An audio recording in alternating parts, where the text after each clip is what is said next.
নমস্কার সবাইকে fresher job Bangla YouTube চ্যানেলে আপনাদের প্রত্যেককে স্বাগত। তো আগামীকাল থেকে বার্ধক্য ভাতা, প্রতিবন্ধী ভাতা এবং বিধবা ভাতার মতো আরও 55টা স্কিমের যে ফর্ম ফিল আপ সেটা আগামীকাল 15 তারিখ থেকে রাজ্যের প্রত্যেকটি ব্লকে ব্লকে কিন্তু শুরু হচ্ছে। এবং সেই যে জনকল্যাণ শিবির, সেই জনকল্যাণ শিবিরে গিয়ে আপনি আপনার বার্ধক্য ভাতা, বিধবা ভাতা, প্রতিবন্ধী ভাতার আবেদন করতে পারবেন। বার্ধক্য ভাতা আবেদন করার জন্য 60 বছরের উপরে কিন্তু আপনাদের বয়স হতে হবে। তো এই নিয়ে আমি একটা গোটা ভিডিও আমার চ্যানেলে আগে থেকেই দিয়েছি।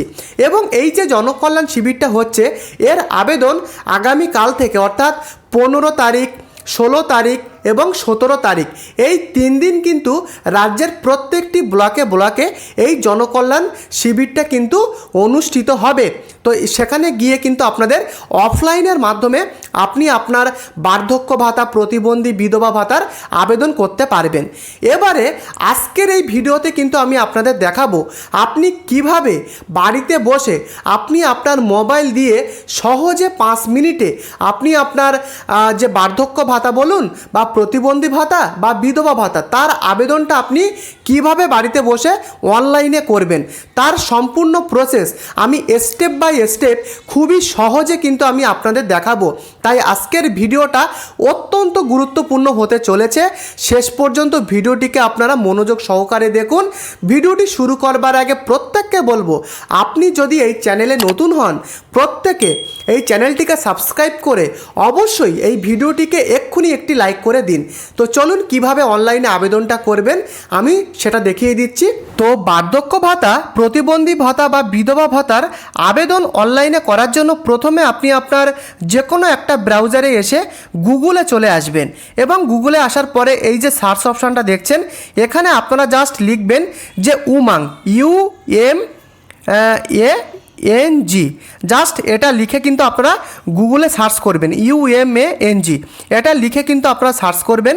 এবং সার্চ করার পরে প্রথম যে ওয়েবসাইট আপনারা দেখতে পাচ্ছেন এই যে ওয়েবসাইট, এখানটাতে আপনারা ভিজিট করবেন এবং এই উমাং ওয়েবসাইটে আসার পরে ডান সাইডে আপনারা যে 3 লাইন দেখতে পাচ্ছেন এই 3 লাইনে আপনারা ক্লিক করবেন। ক্লিক করার পরে কিছুটা স্ক্রল করে নিচে আসবেন এবং নিচে কিন্তু একটা ব্লু লাইন আপনারা দেখতে পাচ্ছেন, মোবাইলে ঠিকভাবে শো করছে না, এই ব্লু লাইনটাতে কিন্তু আপনারা ক্লিক করবেন। এখানে ক্লিক করার পরে কিছুটা কিন্তু লোডিং নেবে এবং লোডিং নেওয়ার পরে আপনাদের সামনে কিন্তু এরকম একটা যে ইন্টারফেস সেটা কিন্তু চলে আসবে। তো এখানে বলে রাখি, আপনাদের যদি আগে থেকে রেজিস্টার করা থাকে সেক্ষেত্রে কিন্তু আপনি আপনার এখানে মোবাইল নাম্বার এবং সেই এমপিন দিয়ে এখানে জাস্ট লগ ইন করে নেবেন। নতুবা যদি আপনি নতুন হন সেক্ষেত্রে এই রেজিস্টার হেয়ার এখানে এসে কিন্তু আপনারা ক্লিক করবেন এবং ক্লিক করার পরে এইগুলো কিন্তু আপনারা সব অ্যালো করবেন। অ্যালো করার পরে এগুলো কিন্তু আপনারা অ্যালো করে নেবেন। করার পরে এখানে আপনি আপনার মোবাইল নাম্বার বসাবেন এবং আপনার স্টেটটা এখান থেকে সিলেক্ট করে এখানে কিন্তু আপনি আপনার যে টিক বক্সে টিক দিয়ে এখানে রেজিস্টার করে নেবেন। বুঝতে পেরেছেন? এইভাবে কিন্তু আপনাদের প্রথমবার রেজিস্টার করতে হবে এবং রেজিস্টার করার পরে দেখতেই পাচ্ছেন এখানে কিন্তু সেই মোবাইল নাম্বারটা দিতে হবে এবং যখন আপনি রেজিস্টার করেছিলেন সেই এমপিনটা এখানে দিয়ে আপনাদেরকে লগ ইন করতে হবে। এবং লগ ইন করার পরে এখানে যে দেখতে পাচ্ছেন যে সার্চ অপশান রয়েছে এখানে কিন্তু আপনারা একটা লেখা লিখে সার্চ করবেন, সেটা কি NSAP এটা লিখে আপনারা সার্চ করে জাস্ট এখানে কিন্তু সার্চ করবেন। সার্চ করার পরে এখানে কিন্তু আপনাদের সামনে দেখতে পাচ্ছেন কিছুটা স্ক্রল করে নিচে আসবেন, দেখতেই পাচ্ছেন লেখা রয়েছে যে ন্যাশনাল সোশ্যাল অ্যাসিস্ট্যান্ট প্রোগ্রাম, এখানটাতে আপনারা ক্লিক করবেন এবং ক্লিক করার পরে কিন্তু লোডিং নেবে এবং এখানে দেখতে পাচ্ছেন যে ভিউ বেনিফিশিয়ারি পেমেন্ট স্ট্যাটাস, অর্থাৎ যারা আগে থেকে বার্ধক্য ভাতা, প্রতিবন্ধী ভাতা বা বিধবা ভাতার যারা টাকা পাচ্ছে তাদের কিন্তু এটা এখান থেকে আপনারা স্ট্যাটাসটা চেক করতে পারবেন। এখানে কিন্তু সেই অ্যাপ্লিকেশন নাম্বার দিয়ে সাবমিট করলেই দেখা যাবে সেই স্ট্যাটাস। বুঝতে পেরেছেন? এবারে কিভাবে আবেদনটা করবেন, তার জন্য কি করবেন, এখানে দেখতে পাচ্ছেন অ্যাপ্লাই অনলাইন, এখানে কিন্তু আপনারা ক্লিক করবেন এবং ক্লিক করার পরে এখানে কিন্তু পুরোপুরি আপনাদের ফর্ম ফিল আপ করতে হবে অনলাইনে। তো আমি এক এক করে বুঝিয়ে দিচ্ছি। তো দেখুন এখানে লেখা রয়েছে স্কিম নেম, স্কিম নেমটা এখান থেকে সিলেক্ট করবেন, তারপরে আপনার স্টেটটা এখান থেকে বসাবেন, আপনার ডিস্ট্রিক্ট দিয়ে দেবেন এবং আপনার এরিয়া দেওয়ার পরে আপনার সাব ডিস্ট্রিক্ট বা মিউনিসিপ্যাল এরিয়ার নাম কি রয়েছে সেটা এখান থেকে সিলেক্ট করবেন, আপনার গ্রাম পঞ্চায়েত বা ওয়ার্ডটা এখান থেকে সিলেক্ট করে আপনার ভিলেজ, আপনার হ্যাবিটেশন এবং আপনার ফুল নেম সেটা এখানে কিন্তু আপনাদেরকে বসাতে হবে। তারপরে আপনার হাজব্যান্ড বা ফাদার্স নেম সেটা এখানে কিন্তু বসাতে হবে। আপনার জেন্ডার, আপনি মেল না ফিমেল সেটা কিন্তু বসাতে হবে।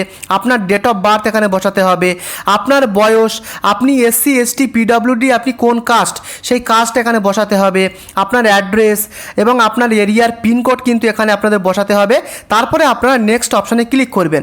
নেক্সট অপশানে ক্লিক করার পরে আপনারা কিন্তু এই যে অ্যাকাউন্ট ডিটেলস রয়েছে এখানে আপনারা চলে আসবেন এবং আসার পরে আপনার যে বেনিফিশিয়ারি নাম্বার অর্থাৎ আপনার অ্যাকাউন্ট নাম্বারটা আপনাদেরকে এখানে বসাতে হবে। আপনার মোবাইল নাম্বারটা এখানে বসানোর পরে আপনার পেমেন্ট মোডটা কিন্তু এখান থেকে আপনাদেরকে সিলেক্ট করতে হবে। তারপরে জাস্ট নেক্সট বাটনে ক্লিক করবেন। ক্লিক করার পরে আপনারা আধার ভেরিফিকেশান দেখতে পাচ্ছেন এখানে কিন্তু চলে আসবেন। আসার পরে আপনার যে আধার কার্ডের গায়ে যে নামটা রয়েছে সেই নামটা আপনার এখানে ঠিকভাবে বসাতে হবে এবং আপনার আধার নাম্বারটা এখানে বসিয়ে সেই আধার কার্ডের ফটোটা কিন্তু এখান থেকে আপনাদের আপলোড করে এখানে জাস্ট আপনাদের যে প্রিভিউ রয়েছে এখানটাতে আপনারা ক্লিক করবেন এবং সব কিছু ঠিকঠাক রয়েছে কিনা এই প্রিভিউ থেকে আপনারা ঠিক করার পরে ফাইনালি আপনারা সাবমিট করতে পারবেন। খুবই সহজে কিন্তু আপনারা এখানে কিন্তু আপনারা 4 থেকে 5 মিনিটের মধ্যে এই ফর্মটা আপনারা ফিল আপ করতে পারবেন। এবং এখানে বলে রাখি, এখানে যে আপনারা আধার কার্ডের যে ছবিটা আপলোড করবেন এখানে ম্যাক্সিমাম 50 কেবির মধ্যে আপনাদের ফটোটা কিন্তু আপলোড করতে হবে।